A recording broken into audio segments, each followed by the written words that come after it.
हमारे भारतीय शास्त्रों में लिखा है कि कोई भाई बहन अपने संतान को योग्य बनाना चाहते हैं, आयुष्मान, बुद्धिमान, कीर्तिमान, तो उनको ये सिखावे कि सबसे पहले बड़ों को प्रणाम करता रहे। अभिवादनशीलस्य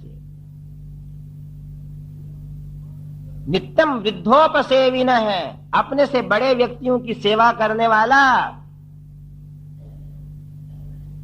कोई वृद्ध व्यक्ति मार्ग चलता हुआ दिख जाए, उसको लाठी पकड़ करके जो थोड़ी दूर तक सहारा दे देता है, इधर उधर झांकने वाले वृद्ध को पूछ लेता है कि दादाजी आप क्या देख रहे हो, कौन सा भवन देख रहे हो? वो कहे भैया मैं बंबई आया हूं, बाहर से गोरेगांव आ गया, पर मेरे को फलाना भवन मिल नहीं रहा है। तो कोई तो कहता इधर चले जाओ, और कोई रुक करके सोचता है कि मैं इसको साथ लेकर के बता दूं, वो आयुष्मान बनता है, उसको आशीर्वाद मिलते हैं। देखिए, आशीर्वाद आशीर्वाद और कुछ वस्तु नहीं है। सत्क्रिया का फल आशीर्वाद है और दुष्कर्म का फल अभिशाप है। किसी को विनीत होकर के प्रणाम करके उसका कार्य करने से आशीर्वाद मिलेगा, और किसी के सामने उद्दंडता से और निष्ठुरता से प्रस्तुत होने में उसका अभिशाप मिलेगा। सिखाया है, फूलों से नित हंसना सीखो, भौरों से नित गाना, फल से लदी डालियों से नित सीखो शीश झुकाना, नित सीखो शीश झुकाना। सभा में आए हैं, बहुत बड़ी सभा है। विश्वामित्र और वशिष्ठ जैसे ब्रह्मर्षि जहां विराजमान है, चक्रवर्ती सम्राट महाराज दशरथ हैं। अभी भी ये प्रणाम करने की पद्धति है हो, जहां जरा वैष्णवता है, शिक्षा है जहां। नहीं तो हमने राजस्थान में ऐसे गांव देखे हैं जहां लोग बोलते हैं धोख दूं, मुंह से कहेंगे, पांव नहीं छुएंगे, न कुछ झुकेंगे। देखो क्या लिखा है, आत्मन है अपकृष्ट सूचकत्वम परस्य उत्कृष्ट सूचकत्वम नमधात्वर्थ है। प्रणाम का अर्थ ही यही होता है कि जिसको मैं प्रणाम कर रहा हूं, बुद्धि में, विद्या में, आयु में, जाति में मेरे से ऊंचा है और मैं उससे छोटा हूं, इसलिए मैं उसको प्रणाम कर रहा हूं। मैं छोटा हूं, वो बड़ा है, मेरा कर्तव्य है। और विद्यावान की तो यही परिभाषा है, विद्या ददाति विनयम। विद्या क्या देती है? विनय देती है, विनय। वो नीचे उसको झुकाती है। नमन्ति सफला वृक्षः, जब आम ही आम वृक्ष के ऊपर आ जाते हैं तो आम की शाखाएं जमीन को स्पर्श करती हैं। नमन्ति सफला वृक्षः, नमन्ति गुणिनो जनाः, गुणी व्यक्ति नमते हैं। शुष्क काष्ठंच मूर्खाश्च न नमन्ति कदाचन, सूखी लकड़ी और मूर्ख व्यक्ति किसी को प्रणाम नहीं करते। अगर सूखी लकड़ी को और ज्यादा झोंको तो टूट जाएगी, वो नीचे नहीं झुक सकती। शास्त्रकार यूं कह रहे हैं कि अभिवादनशीलस्य नित्यम वृद्धोपसेविनः चत्वारि तस्य वर्धन्ते आयुर्विद्या यशोबलम। जो रोज प्रणाम करे, अभिवादन करे, उसकी आयु, विद्या, यश और बल बढ़ते हैं। आप टीवी के अंदर देखते हो बड़े बड़े टॉनिक, वो बच्चा खाता है और मोटा हो जाता है, तगड़ा हो जाता है। पर अपने हिंदुस्तान का टॉनिक तो यह है कि तुम्हें हर आदमी दुआ देवे, ऐसा काम करो। वशिष्ठ जी के चरणों में से जब राम उठे नहीं, वशिष्ठ की दाढ़ी आंखों के आंसू से भीग गई और अपने सुदृढ़ हाथों से रघुनंदन को उठा करके कहा कि बेटा, मैं एक ही थोड़ा हूं जिनके चरणों में तू गिरा रहेगा। गले लगा लिया हो। जिसका स्नेह होता है उसको अगला व्यक्ति गले लगाए बिना मानता ही नहीं है। हे राम, मैं तो तेरा गुरु हूं, किंतु देख सूर्य के समान देदीप्यमान मुखमंडल वाले इन विश्वामित्र जी को देखो, और देखते से ही मानो कई जन्मों के उनके वो आचार्य रहे हों या संबंधी रहे हों या पोषक रहे हों। देखते से ही विश्वामित्र के चरणों के अंदर भगवान श्री राम गिर पड़े। और ये सद्गुरुदेव भगवान की। उनकी सुकोमल अंगुलियों से जब अपने चरणों के ऊपर स्पर्श प्राप्त किया विश्वामित्र ने, तो सोचते हैं कि जिनको योग योगीश्वर मुनीन्द्र ज्ञानीन्द्र नित्य हृदय में ध्यान करते हैं, दुनिया को मर्यादाओं का उपदेश देते हुए वो सर्वेश्वर आज हम ब्राह्मणों का सम्मान करते हुए चरणों में है। उठा करके गले लगा लिया, लक्ष्मण प्रणाम करते हैं, उसके बाद महाराज दशरथ को प्रणाम करते हैं भगवान श्री राम। नागरिक देख रहे हैं कि महाराज दशरथ का कितना अहोभाग्य है जो ऐसे शालीन पुत्रों के पिता हैं। अब जब राम की तरफ आसन के ऊपर बैठने का संकेत किया महाराज दशरथ ने, तो सभा में और नागरिक बैठे थे, उनकी तरफ एक एक की तरफ हाथ जोड़ करके बैठे। और ये रामचंद्र भगवान की। कोई व्यक्ति आया, आकर के किसी के पास बैठा और उसकी तरफ मुंह कर लिया और मशगूल हो गया बातों में। दूसरे लोग सोचते हैं भैया इसको इसी से मतलब दिखता है, हमारे से क्या लेना देना। राम जी के ऐसे चरित्र हैं कि एक व्यक्ति भी विरोध नहीं कर सकता उनका, एक भी।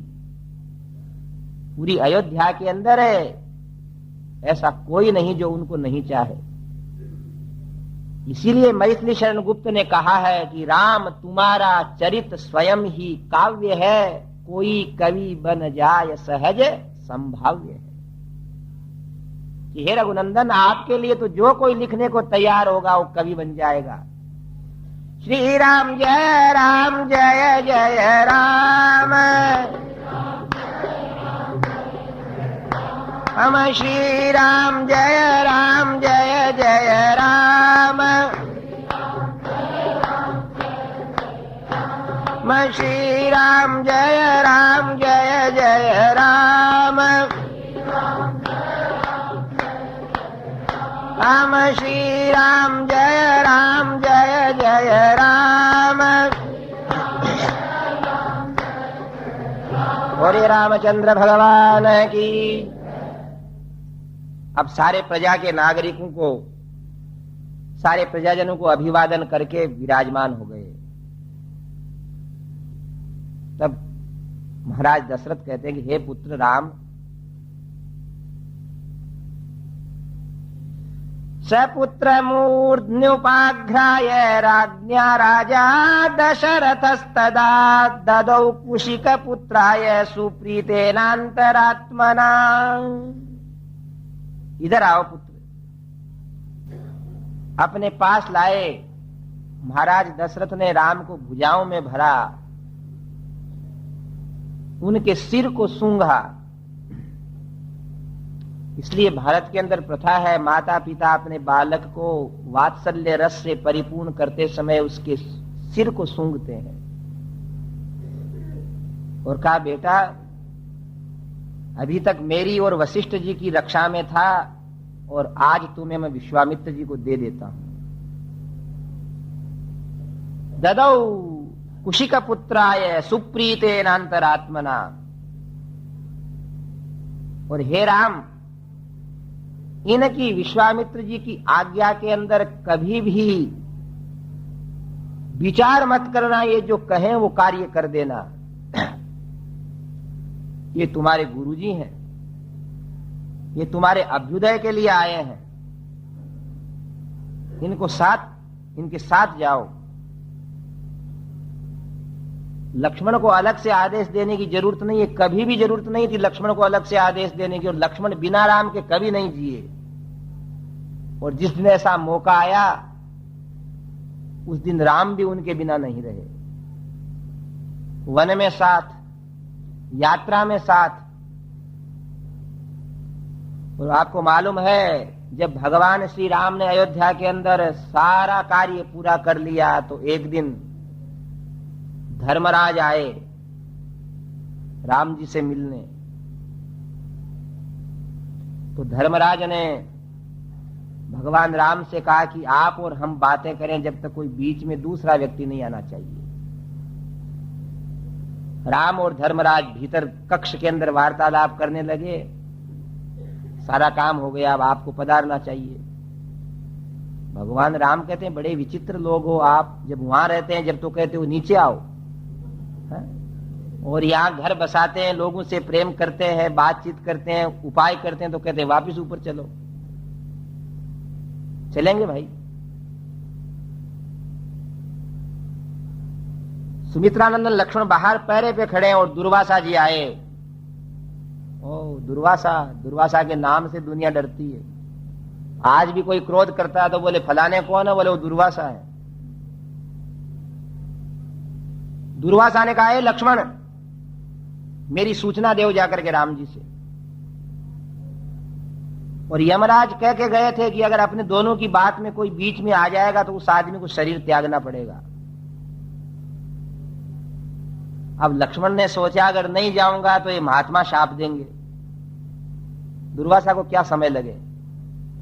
तो इन ब्राह्मण का शाप न लेने की अपेक्षा तो आज्ञा का उल्लंघन करना ठीक है। द्वार खोल दिया और कहा राम जी से कि दुर्वासा जी आए। श्री राम जय जय राम। दुर्वासा जी बात करके चले गए, धर्मराज भी चले गए। और राम जी के देखते देखते कुमार लक्ष्मण वहां बैठे और योगाग्नि से अपने आप को समाप्त कर दिया। रामायण के उत्तरकांड में आया है, भगवान राम कहते हैं कि जब लक्ष्मण भी नहीं है तो हमें भी इस जीवन में रहने का कोई अधिकार नहीं है। उसी समय सरयू में स्नान किया और राम के बाद सारी अयोध्या धीरे धीरे साकेत पधार गई। अतः कभी आप ऐसा सोचना नहीं कि जहां राम कहीं जा रहे हैं वहां लक्ष्मण न हो, ऐसा नहीं। न च तेन बिना निद्राम लभते पुरुषोत्तम है। भगवान राम ने तो यहां तक कह दिया है कि अगर लक्ष्मण मेरे पास द्वार के ऊपर न सोया रहेगा या मेरे साथ नहीं रहेगा तो मेरे आंखों में नींद भी नहीं आ सकती। अयोध्या में मंगलवाद्य बजने लगे, मार्गों के ऊपर जल छिड़का जाने लगा, पुष्प बिखेरे जाने लगे। मंगल वाद्य महाराजा दशरथ की आज्ञा से बजने लगे। विश्वामित्रो ययौ अग्रे ततो रामो महायशाः काकपक्षधरो धन्वी तंच सौमित्रिरन्वगात्। विश्वामित्रो ययौ अग्रे। राजमार्ग के ऊपर सारे लोग अपने अपने मकानों पे खड़े हो गए। द्वार तक महाराज दशरथ और वशिष्ठ जी आते हैं। पिता को प्रणाम करके राम और लक्ष्मण आगे चलने लगते हैं। तो कैसे चल रहे हैं? विश्वामित्रो ययौ अग्रे। विश्वामित्र जी आगे चल रहे हैं। सम्मान देना सीखो। पिता पुत्र भी साथ जा रहे हैं। पिता युवक हैं, स्वस्थ हैं, सब जानते हैं, तो आगे उनको चलने दो। ऐसा नहीं कि गुरु महाराज तो पीछे और चेले आगे। विश्वामित्रौ ययौ अग्रे। विश्वामित्र जी आगे चल रहे हैं। ततो रामो महायशाः। और भगवान राम थोड़े से उनके पीछे हैं। काकपक्षधरो धन्वितम च सौमित्रिरन्वगात्। और सुंदर सुकुमार शरीर वाले कुमार लक्ष्मण धनुष ताने हुए पीछे चल रहे राम जी के, चारों तरफ देखते हुए। क्योंकि उनका जन्म वो सोचते हैं कि मेरा जन्म और किसी काम के लिए नहीं है, इन राम की रक्षा के लिए है। कलापिनौ धनुष्पाणि शोभयानौ दिशौ दश विश्वामित्रं महात्मानं तिशीर्षा विवपन्नगौ। विश्वामित्र जी के पीछे पीछे राम और लक्ष्मण जब चल रहे हैं तो सारे देवता आज अपने अपने देवलोक के अंदर आनंद मना रहे हैं कि अभी तो बालक राम है और अब रणरंग धीर राम बन जाएंगे। लोकाभिरामम, अभी तक क्या है, अभिराम है, लोक में सर्वोत्तम सुंदर है, अब क्या बन जाएंगे, रणरंग धीरम राजीव नेत्रम रघुवंशनाथम। इनको अब वो आयुध मिलेंगे, वो शिक्षा दीक्षा मिलेगी कि संसार के अंदर विजयी वीर हो जाएंगे। वेंकटेश स्तोत्र में पढ़ते हो न, अभिराम गुणाकर दाशरथे जग देख धनुर्धर धीर मते। चले अयोध्या की सीमा के बाहर आए, उत्तर की ओर बढ़ रहे हैं। सरयू नदी के दक्षिण तट पर 3 कोस ही चले, 6 मील दूर ही गए हैं। विश्वामित्र ने कहा, हे राम। हाँ गुरुदेव। देख, मैं तुम्हें विद्या देता हूं। क्षुत पिपासे न तेरा मैं भविष्य ते नरोत्तम बलाम अति बलाम चैव पठतस्तात राघव। आचमन करो तुम। जलाशय में आचमन किया भगवान राम ने और 2 विद्या दी, बला और अति बला।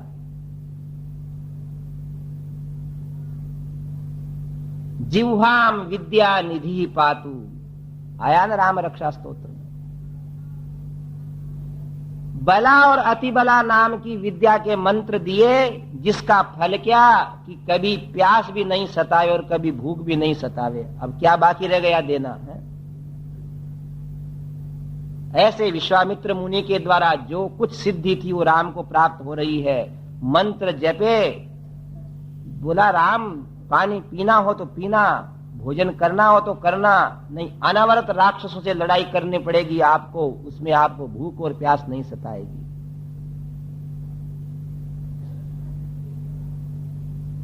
अब तो महाराज दशरथ नंदन श्री राम गुरु जी के चरणों में गिर पड़े।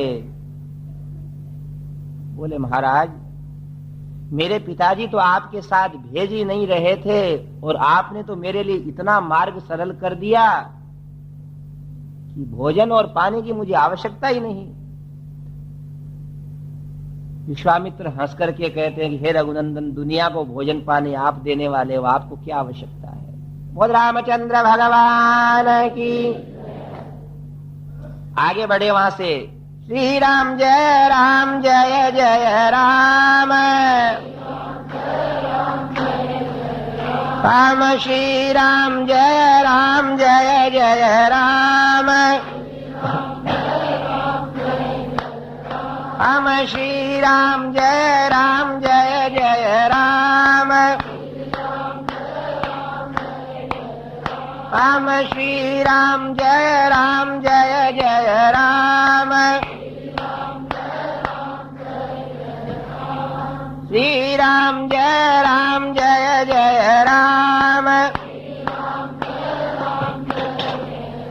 दशरथ नृप सूनु सत्तमाभ्याम तृणशयने नुचिते तदोषिताभ्याम कुशिक सुत वचोनुलालिताभ्याम सुखमिव सा विबभौ विभावरी च।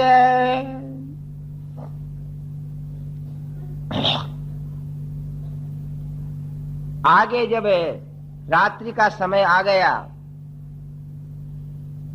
उस समय आज तक तो राजघराने में रुके थे। दशरथ के वचन याद आए कि इनकी सेवा करना। पूछ के आए थे, देखा था घास खोदा और एक शैया बना दी गुरुजी के लिए कि आप इस पे पौढ़िए। अपने लिए भी शैया बना ली और रोज रोज अपने माँ और पिता की छत्र छाया में सोने वाले आज गुरुजी के आश्रम के पहले मार्ग में तृण की शैया के ऊपर सो गए। और विश्वामित्र जी बातें सुना रहे हैं उनको कई प्रकार की, और रात्रि व्यतीत हो गई। सरयू नदी जहां गंगा में मिलती थी उस जगह सरयू और गंगा के संगम के ऊपर वृक्ष के किनारे वृक्ष की छाया में सोए हैं। प्रभातायान्तु शर्वर्याम विश्वामित्रो महामुनिः अभ्यभासत काकुस्थौ शयानौ पर्ण संस्तरे। अब तो वो सुंदर बात आ रही है कि रोज आप लोग सुनते हैं। प्रभातायान्तु शर्वर्याम, जब रात्रि व्यतीत होने वाली थी, विश्वामित्र मुनि उठे। चंद्रमा की चांदनी चिटक रही है। वृक्ष के पत्तों के अंदर से छन छन करके वो चांदनी भगवान राम के श्रीमुखारविंद के ऊपर जब गिरती है, उसमें राम के मुख कमल को देख करके विश्वामित्र समाधिस्थ हो गए। अब राम को जगाने के लिए बोलते हैं, कौसल्या सुप्रजा राम पूर्वा संध्या प्रवर्तते उत्तिष्ठ नर शार्दूल कर्तव्यम दैवमान्हिकम्। भगवान को जगा रहे हैं।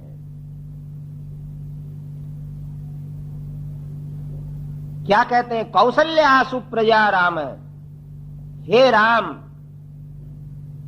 पर राम को जगाने के पहले कौशल्या के भाग्य की सराहना करते हैं कि मैं विश्वामित्र आज इनको सोए हुए देख रहा हूं तो मेरे को समाधि लग रही है, किंतु कौशल्या ने इन राम को इतने वर्षों तक शैया के ऊपर बाल्यावस्था से सोते हुए देखा है, इनके मुख कमल को देखा है, इनको जगाया, वो भाग्यवती है।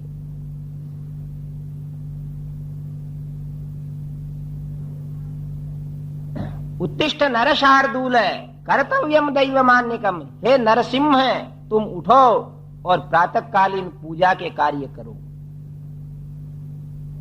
देखो सज्जनों, यह महर्षि वाल्मीकि बहुत बड़ा उपदेश दे देते हैं यहां कि भगवान को जगाओ। विश्वामित्र मर्यादा पुरुषोत्तम राम की लीला बताते हुए कह रहे हैं कि तुम्हें अगर भगवान की उपासना करना है तो सुबह सुबह बहुत जल्दी ही भगवान को जगाओ। कौसल्या सुप्रजा राम पूर्वा संध्या प्रवर्तते उत्तिष्ठ नर शार्दूल कर्तव्यम दैवमान्हिकम्। 3 विशेषण बताए। एक कौसल्या नंदन, हे राम, हे नरसिंह जगो। पूर्व के अंदर भगवान सूर्य उदय होने वाले हैं, पक्षी बोल रहे हैं, हे राम उठो। संकेत है यहां कि आप हम सब सुबह सुबह अपने भगवान को बहुत बार बार आवाज देकर के जगावे। श्री राम जय जय राम, हम श्री राम जय जय राम। बोलिए राजा रामचंद्र भगवान की। ध्यान देना, जब एक आदमी को, सामान्य संसारी व्यक्ति को जगाया जाता है तो उसको 10 बार आवाज देना पड़ती है। मालूम है, माताएं जगाती हैं अपने बच्चे को, एक बार जगा के आती हैं, वो उठ रहे, स्कूल का समय हो गया, और वो कोई घर का काम काज करती है, वो जानती है कि वापिस हो गया है, वो नहीं उठा, फिर सो गया तू, फिर दूसरी बार आ जाती है, और तीसरी बार नहीं जगता है तो उसका हाथ पकड़ करके नीचे उतार के साथ ले आती है, तैयारी करो स्कूल की। जब तो ये बच्चे उठते हैं और आप हम भगवान को घंटी बजाई और पर्दा उघाड़ दिया तो कैसे पूजा करना सीखे हैं? ये सुप्रभात का प्रथम श्लोक है और महर्षि वाल्मीकि रामायण से लिया है वेंकटेश सुप्रभात में, कि खूब भगवान को बार बार जगाओ। प्रातः भानु प्रगट भयो, रजनी को तिमिर गयो। प्रातः भानु प्रगट भयो, रजनी को तिमिर गयो। भृंग करत गुंज गान, कमलन दल खोले। पंछी बन बोले, जागिए रघुनाथ कुंवर। पंछी बन बोले। विश्वामित्र नाच रहे हैं वन में, जागिए रघुनाथ कुंवर। जागिए रघुनाथ कुंवर, पंछी बन बोले। ये हम लोगों के जीवन की शैली है कि जिसने सूरज चांद बनाया, धरती और आकाश बनाया, वो परमात्मा अर्चावतार में हमारे घर में विराजते हैं, चित्रपट के रूप में, गोपाल जी के रूप में, रामकृष्ण के रूप में, और हम नहा धो करके उनके पास बैठ करके उनको जगावें, बार बार जगावें। कहते हैं जिसकी जितने बड़ी पूजा, जितने पूजा में देर लगे वो आदमी उतना ही सुखी। वेंकटेश सुप्रभात में देखो कितने नाम हैं। लक्ष्मी निवास निरवध्य गुणैक सिंधो, संसार सागर समुत्तरणैक सेतो। वेदांत वेद्य निज वैभव भक्त भोग्य, श्री वेंकटाचलपते तव सुप्रभातम्। श्री पद्मनाभ पुरुषोत्तम वासुदेव, वैकुंठ माधव जनार्दन चक्रपाणे। श्रीवत्स चिन्ह शरणागत पारिजात, श्री वेंकटाचलपते तव सुप्रभातम्। हे पद्मनाभ, हे पुरुषोत्तम, हे लक्ष्मी निवास, हे निरवध्य गुणों के भंडार, आप जगो। आपको जगाने के लिए देखो क्या क्या व्यवस्थाएं हो गई हैं। ऐसे कुछ नहीं होना है। अगर भगवान के अंदर मन लगाना है तो उनकी पूजा करना पड़ेगी, दीपक लगाना पड़ेगा, स्वयं को उठना पड़ेगा और अपने सर्वेश्वर के सामने जाकर के पहले उनको बहुत देर तक जगाओ। अजी आप हम थोड़े से जगाने में नहीं जगते तो भगवान जल्दी क्यों जगेंगे? पूजादिश्वनुराग इति पाराशर्य है। वेद व्यास जी ने कहा है संसारियों को कि अगर मुक्त होना है, प्रसन्न होना है तो पूजा के अंदर ज्यादा समय लगाओ। लोग कहते हैं पूजा कैसे करते हैं महाराज? हम बताते हैं ऐसे करते हैं। विश्वामित्र जी ने जगाया है ना राम जी को, आप भी अपने ठाकुर जी के सामने बाहर बैठ करके उनको जगाओ खूब देर तक। माता यशोदा हरि को जगावे, जागो उठो मोहन नैन खोलो। द्वारे खड़े गोप बुला रहे हैं, गोविंद दामोदर माधवेती। हे कृष्ण हे यादव हे सखेती। हमें क्या नहीं आता? सब कुछ तो आता है, करने को तैयार नहीं है। और करना है। छोटी अवस्था के नर नारी कह सकते हैं हमारे को तो बाल गोपाल की सेवा करनी है, इनको स्कूल भेजना है, तो भाई उनको स्कूल भेजने के बाद या पहले इनसे तो प्रीत लगाना है। ये नहीं किया तो फिर सब कुछ किया कराया बेकार है। हमारी पूजा खूब बढ़े। मीरा ने भजन गाया है कि भगवान को कैसे जगाओ। रजनी बीती भोरे भयो है, घर घर खुले किवारे, ओ रामा घर घर खुले किवारे। गोपी दधी मथत सुनियत है, कंगन के झनकारे। जागो मोहन प्यारे ललना, जागो बंसी वारे। 2-5 भजन याद नहीं है जब तक पूजा का, भगवान की सेवा का आनंद आएगा नहीं। उठो लाल जी भोरे भयो है, सुर नर ठाढ़े द्वारे, ओ रामा सुर नर ठाढ़े द्वारे।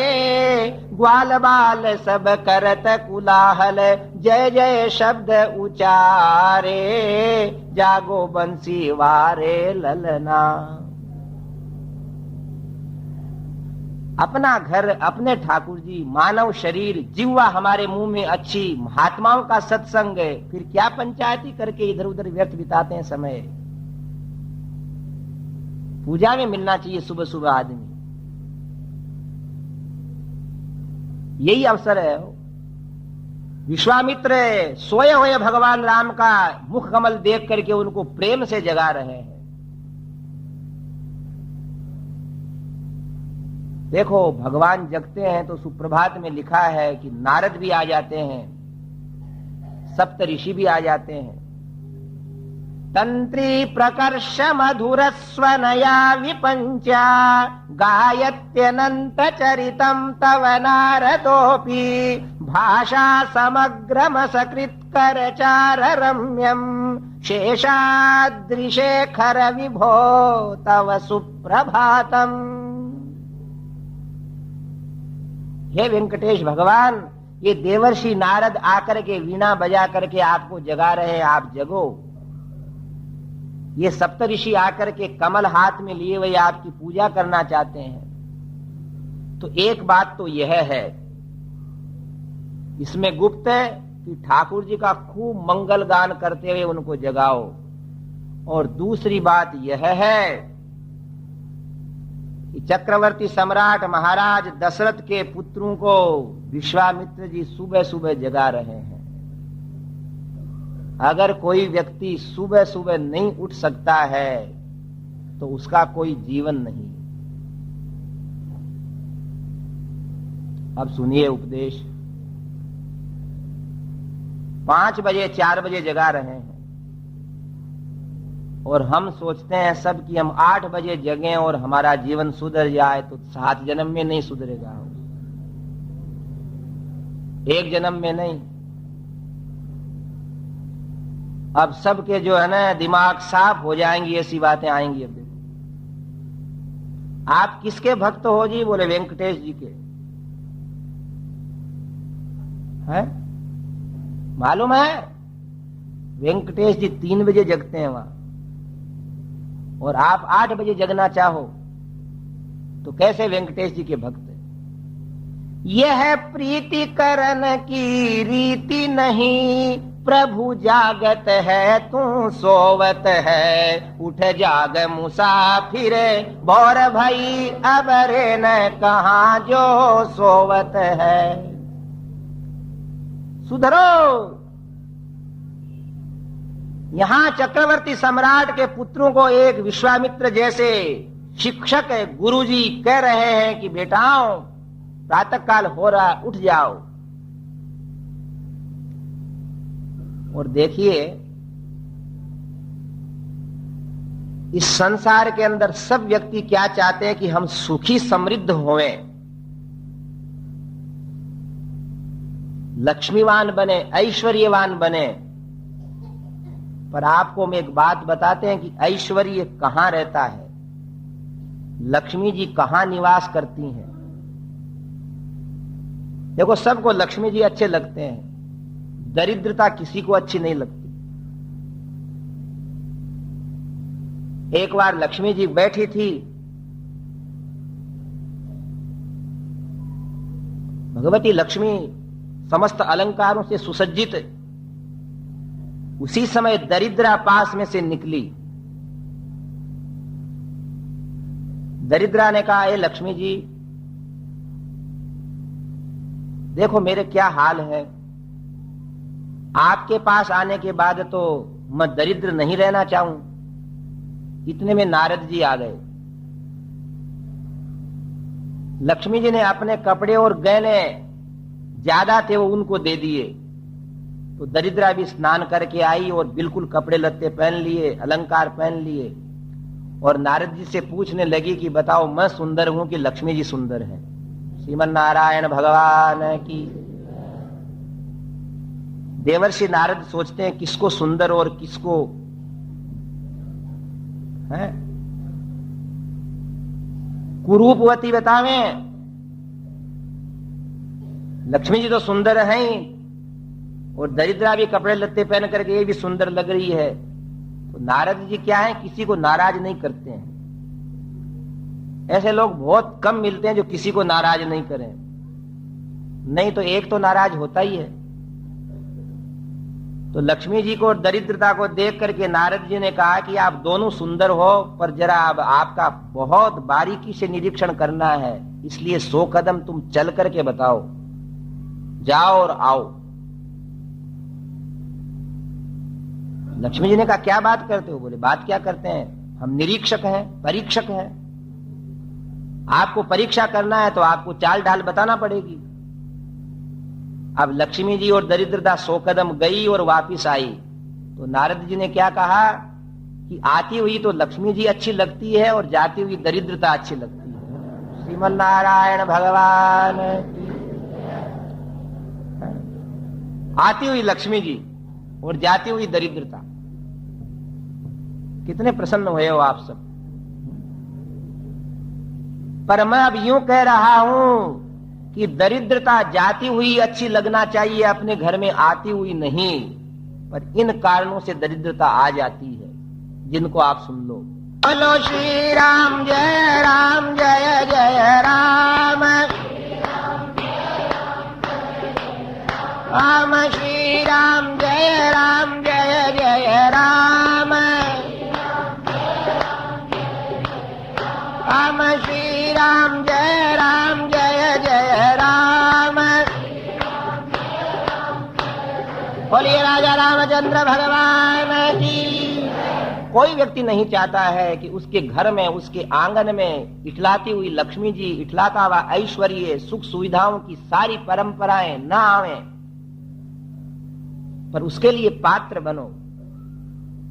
जहाति लक्ष्मी रपि चक्र पाणी। कहा है किसी कवि ने कि साक्षात भगवान चक्रधारी नारायण को भी लक्ष्मी जी छोड़ दे अगर उनमें ये 6 दोष आ जावे तो। भगवान में तो आते नहीं है, मनुष्य में आ जाते हैं। कुचैलिनम दंतमलोपधारिणम बहुभाषिणम निष्ठुर भाषिणं च सूर्योदये चास्तमिते शयानम जहाति लक्ष्मीरपि चक्रपाणि। भाई बंधुओं सुनना हो, आप में कुछ किशोर लोग भी बैठे हैं, युवक लोग भी बैठे हैं, युवतियां भी हैं, वृद्ध भी हैं, पढ़े लिखे भी हैं और अपने परंपरा के अनुसार जीवन व्यतीत करने वाले भी हैं। सुनना क्या है देश की व्यवस्थाएं। कुचैलिनम, लक्ष्मी जी कहां नहीं रहती हैं? जो व्यक्ति मलिन कपड़े पहनता है उसके यहां नहीं रहती। वस्त्र स्वच्छ चाहिए। तो सब लोग अपने कपड़ों को देख रहे होंगे, सबके स्वच्छ हैं। है जब भी तो लक्ष्मी जी है, घर घर में है, नहीं तो कैसे रहती। पर साथ साथ ये भी है कि सबके कपड़े धोबियों के धोए हुए हैं या नौकरानियों के धोए हुए हैं। सही बात है, वस्त्र धोने का अर्थ है परिश्रम की सूचना, और जो परिश्रमी रहता है, मानव जब जोर लगाता है पत्थर पानी बन जाता है। अपने वस्त्र स्वयं धो करके, फटकार करके, सुखा करके पहनने वाले के कभी भी कंगाली नहीं आ सकती। पुरुषार्थ की सूचना है। अरे आप लोग क्या धोते हो, 4 दिन गांव में जाते हो तो सब मैले कुचले पलेट करके ले आते हो वापस घर ही। श्रीमन नारायण भगवान की। अब वो तुम्हारी अलक्ष्मी तुम्हारी सूटकेस में पैसे की जगह रखी हुई पड़ी है। उस पैंट को पहने रेल में घूमे हो, सब जगह गए हो, आए हो, और वो वहां रखा है। पूजा की किताब भी वहां और पैंट भी वहां। तो ज्यादा ऐसे गठरिया बांध बांध के लाओगे तो ठीक नहीं है। वो धोती का नाम इसलिए धोती है कि रोज धुलती है, इसलिए धोती, इसलिए उसका नाम ही क्या है, धोती, रोज धुलती है। फिर भी ध्यान रखना, मलिन वस्त्र अगर पहनेंगे तो हमारे घर में शोभा ऐश्वर्य नहीं रहेंगे। जहां तक है कपड़ों को बासी मत रखो। ये नारियां बहुत दुखी हो जाती हैं कभी कभी कि बाथरूम में नहाने को तो जगह ही नहीं, कपड़े ही कपड़े पड़े हैं। श्रीमन नारायण भगवान, जो जाए सो 5-7 डाल करके ही आता है। अरे हिम्मत दी है भगवान ने, थोड़ा हिम्मत रखो। कम से कम थोड़े बहुत तो अपने कपड़े धो दो। स्त्रियां परेशान है आप लोगों से, हैं? अगर भाई जो अपने घर के अंदर है, कभी भी 7 पीढ़ी तक ऐश्वर्य चाहता है, वो व्यक्ति अपने कपड़ों को स्वयं स्वच्छ करने की इच्छा रखे, और नहीं तो भी स्वच्छ तो रखो, ठीक है। दूसरी बात, दंत मलोपधारिणम। जो व्यक्ति दांत साफ नहीं करता है उसके यहां ऐश्वर्य नहीं रहता है। तो ये बीमारी आजकल नहीं है, सब 2-2 बार घिसते हैं, सबके दांत साफ हैं। अभी तक तो आप सब प्रसन्न हो। तीसरी बात क्या है, कुचैलिनम दंतमलोपधारिणम बहुभाषिणम। जो बहुत ज्यादा भोजन करता उसके लक्ष्मी जी नहीं रहते, क्योंकि भोजन करने वाला फिर काम थोड़ा करता है। वो तो भोजन किया और सो जाता है। विशेष रूप से सज्जनों ब्राह्मणों की तरफ कहा है कि ब्राह्मण डूब्यो मीठी धार, बाणियों डूब्यो काली धार। ब्राह्मण का समय भोजन में चला जाता है। और भी कोई भोजन करने वाले हो ना, वो सोच लेना ज्यादा भोजन करना है, भूख राख के खाया जा, छान छान के पिए जा। ज्यादा भोजन में कुछ आनंद नहीं। ब्राह्मणों के लिए तो बहुत सारी बातें हैं कि एक पंडित जी जीम रहे थे, जीमते जीमते पूरा पेट भर गया। देखो शास्त्रों ने क्या कहा है, खाओ पीवो छको मत। खाओ पीवो किंतु छक्कर के मत खाओ कि यहां तक गले तक आ जाए भोजन। बोलो चालो बको मत। बात करो पर ऐसा नहीं कि सुनाना ही सुनाना शुरू कर दिया, अगला परेशान हो जाए, कब रुकेगा। घूमो फिरो थको मत। घूमने फिरने जाओ पर इतने मत घूमो 10-10 मील की, फिर आते से पांव दुखने लग जाए, गर्म पानी का सेक करना पड़े। देखो भालो तको मत। किसी की तरफ देख लो पर ऐसा नहीं कि देखना शुरू किया तो अगला कहे क्या आदमी है ये, इंसान नहीं है क्या ये, चाटा पड़ेगा इसका। खाओ पीओ छको मत, बोलो चालो बको मत, घूमो फिरो थको मत, देखो भालो तको मत। पर इस सिद्धांत का पालन नहीं करता आदमी। सोचता है क्या बना है, बोले गुलाब जामुन। कितने बनाए हैं, बोले 30। तो सोचता है 5 जने हैं, 56 जो 30, 6 तो खाई लू मैं। झूठी बात नहीं है, पूछते हैं घर घर में लोग, तेरे लिए ही है। फिर सोचता है कि मैं 6 खा रहा हूं, मेरे बच्चे तो छोटे छोटे, वो तो 4 में धाप जाएंगे, बोला 2 और दे दो। फिर कब क्या होगा भाई रे। ज्यादा भोजन करने वाला सच्ची है, वो आदमी आलसी हो जाता है। ब्राह्मणों को तो ज्यादा सावधानी के लिए कहा है, पर पहले ऐसी परंपरा थी कि जीमते जीमते पूरा पेट भर जाता। सेठ साहब कहते महाराज क्या है, बोले भाई धाप गया। बोले 1 लाडू का 1 रुपया, बोले 1 रुपया, 5 रख दे। इधर 5 लड्डू हैं, इधर 5 रुपए हैं। गर्दन नीचे नहीं हो रही, यूं झीम रहे हैं। अब तो 5 लड्डू खा लिए, अपने पास के पोते से कहता है कि मेरे को उठा देना। जब तक सेठ जी कहते हैं 1 लड्डू के 5 रुपए, बोले 5 रुपए, बोले हाथ में ही दे दे, झुके कौन नीचे, और मुंह में रख लिया। और अब उठा, 5 रुपए पहले, 5 रुपए अब। बच्चे से कहता है मेरे को जूते पहना दे, जूते कहां है। चलते चलते सेठ साहब ने पूछा, महाराज भोजन का काई हाल चाल, बोले मैं तो चला अस्पताल है। ऐसा भोजन जा रही है ना लक्ष्मीपुरी, जीवन ही जा रहा है, फिर लक्ष्मी कहां ठहरेगी। आखिर दवा खाने में पूछा सेठ जी ने जाकर, महाराज भोजन का काई ठाट बाट, बोले मैं तो चला शमशान घाट। ये तो ब्राह्मणों की बात बताई है, बाकी भैया कोई कम नहीं है जीवने में।